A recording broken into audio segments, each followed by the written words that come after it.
And we are back with one of my heroes, Carolyn Olavarria. So happy to have you back.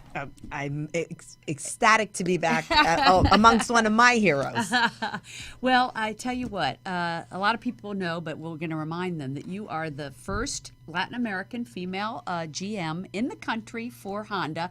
I'm wondering, since you were on last year, is there any other... Do we know? Are there any other? I don't know. I definitely think there's an increase in females in the automotive industry for sure. Right. I know that's just good. in our own store. Right. And there's definitely female general managers. I actually am friends with a few of them. Yeah. That we've made acquaintance. And so it's definitely up and coming. The times are a-changing. Amen. Yeah. It's about time. Yeah, right. But you're a trailblazer in that, you had to be the first in order to break down the doors for other women. Sure. That wasn't my intention. Right. I know. But, we were talking about this yesterday, and it does take men in positions of influence to put more women in positions of influence because so many of them are in those positions. So it takes people like the owner of Honda Downtown LA. Men. Yeah. Like the owner of Honda Downtown LA, which is Joe Schuster, believed in you and gave you opportunities to grow within his company. Yes. It takes men like that in order for women to move up the ranks. Absolutely. Because they have the ability to do that or not. Now, he and others realize, and research actually shows out of Harvard and Yale, that companies that move women into positions of higher positions of management are more profitable than companies that don't. So that right there, since men are all about the numbers, they should be moving the women up for that reason. Now, to prove our point, let's talk about the success of your dealership, because you started... it was a defunct delership when you started there 6 years ago. Yes. Today. Yeah. 6 years ago today. Yeah, 6 years ago today. Yes. Happy anniversary. Thank you very much. Thank you. And it was number 0 out of like 1,500 dealerships. Yes, ma'am. And now you have that dealership in the top 25 in the country. Yes, ma'am.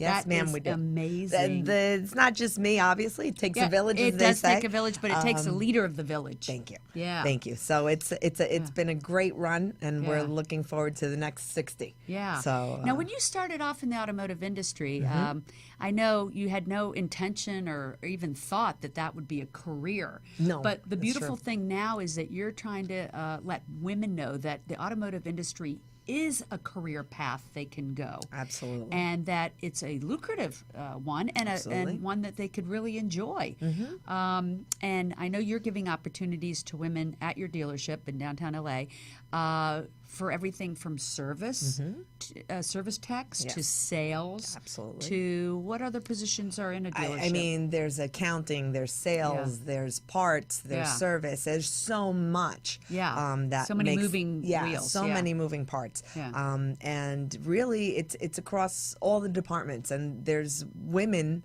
in just about every single department. And and a lot of the women are in top leadership positions. And sometimes it's conscious. But I love hiring a female service technician. That makes my heart just very happy, and it shows the boundaries breaking down. But a lot of the times it's just merit. It's not so much, oh, you're a woman, I have to make sure you get promoted. And I don't think that people should be put in positions of moving up just because they're a woman or a minority or whatever. Correct. But the thing is that so many qualified women are not moved up in various industries. Because they're a woman, and they're perfectly qualified. So there's a whole nother Oprah. So I know your parents were immigrants from Argentina, and they left a very oppressive situation with the Perón being in the dictatorship there, where people were being rounded up if they didn't agree with the government, ideology, and put into camps. This is so hard to fathom, but thank goodness your parents escaped that so that you would have this opportunity. You would have never had this opportunity had they not left there. It just goes to show how important it is for people to be able to immigrate to America, where we have these freedoms and where women probably have the most opportunities than anywhere in the world. Without question. Yeah. Without question. Yeah. But what I like is that, and the reason that we're honoring you at the conference next week, the Live, Love, Thrive conference, is not only are you a successful woman, but as all of our award winners, and it's a requirement, is that they're giving back. And so you're not only giving back by hiring other women, but now you've started a new group on Facebook. I want to talk about that. I'm going to have you pronounce it because it's Mujeres Mejorando. Yeah, that's what I said. Yeah. So translated is women getting better. Mejorando mujeres, getting women better. So it's like a double play on words. Yeah. And getting women better. Yeah. And my intention is, you know, being a part of this conference, the Women's Empowerment Conference last year, and having opportunities since then because of that. I went to the Latina conference with Councilman Price of the 9th District in May, specifically geared towards Latinas in that district, and was able to moderate a panel with them and have a nice conversation. It really, that's where my aha moment came, where I was like, you know, I can do more. I need to do more. And I really want to be a source of opportunity for women. And advice and direction that I had to learn on my own, for the most part, you know, and I didn't see the vision until it just kind of happened, and I kind of was like a bull in a china closet and went straight through and powered through.